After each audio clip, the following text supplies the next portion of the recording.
Chapter 17, Fame.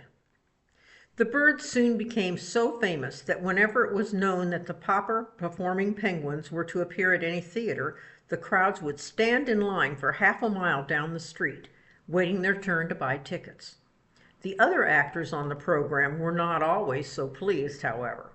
Once, in Minneapolis, a celebrated lady opera singer got very much annoyed when she heard that the Popper penguins were to appear on the same program. In fact, she refused to go on the stage unless the penguins were put away. So the stage hands helped Mr. and Mrs. Popper and the children get the birds off the stage and downstairs to a basement under the stage, while the manager guarded the stage entrance to make sure that the penguins did not get past. Down in the basement, the birds soon discovered another little flight of steps going up, and in another minute the audience was shrieking with laughter as the penguins' heads suddenly appeared, one by one, in the orchestra pit where the musicians were playing. The musicians kept playing, and the lady on the stage, when she saw the penguins, sang all the louder to show how angry she was. The audience was laughing so hard that nobody could hear the words of her song. Mr. Popper, who had followed the penguins up the stairs, stopped when he saw that it led to the orchestra pit. "I don't think I'm supposed to go up there with the musicians," he told Mrs. Popper. "The penguins did," said Mrs. Popper. "Papa, you better get them off before they start biting the pegs and the strings off the fiddles," said Bill. "Oh dear, I just don't know what to do," said Mr. Popper, sitting down helplessly on the top step. "Then I will catch the penguins," said Mrs. Popper, climbing up past him, with Janey and Bill following. When they saw Mrs. Popper coming after them, the penguins felt very guilty, because they knew they did not belong there.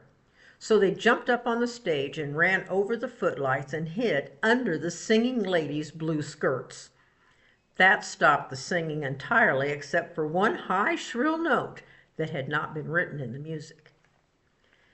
The birds loved the bright lights of the theater and the great laughing audiences and all the traveling.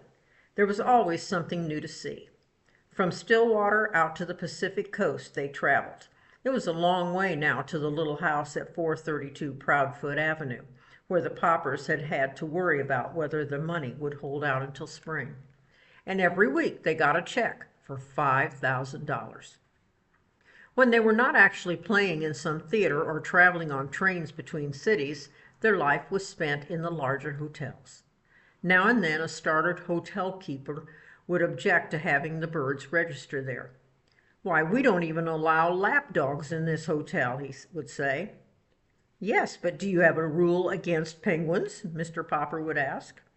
Then the hotel keeper would have to admit that there was no rule at all about penguins. And of course, when he saw how neat the penguins were and how other guests came to his hotel in the hope of seeing them, he was very glad to have them. You might think that a large hotel would offer great many opportunities for mischief to a lot of penguins, but they behaved very well, on the whole, never doing anything worse than riding up and down too often in the elevators, and occasionally biting the brass buttons off some of bellboys' uniforms.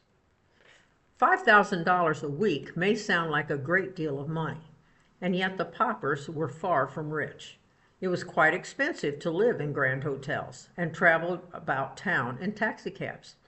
Mr. Popper often thought that the penguins could just as well have walked back and forth between hotels and theaters, but every one of their walks looked so much like a parade that it always tied up the traffic.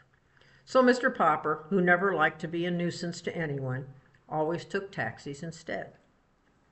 It was expensive to have huge cakes of ice brought up to their hotel rooms to cool the penguins.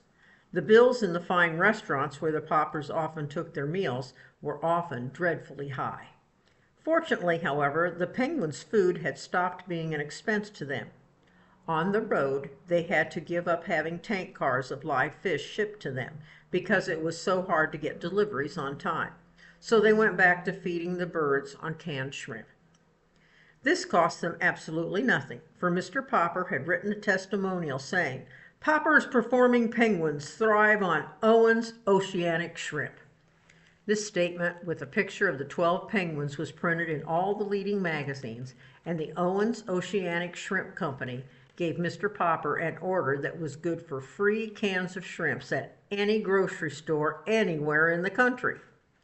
Several other companies, such as the Great Western Spinach Growers Association and the energetic Breakfast Oats Company, wanted him to recommend their product too, and offered him large sums of cash.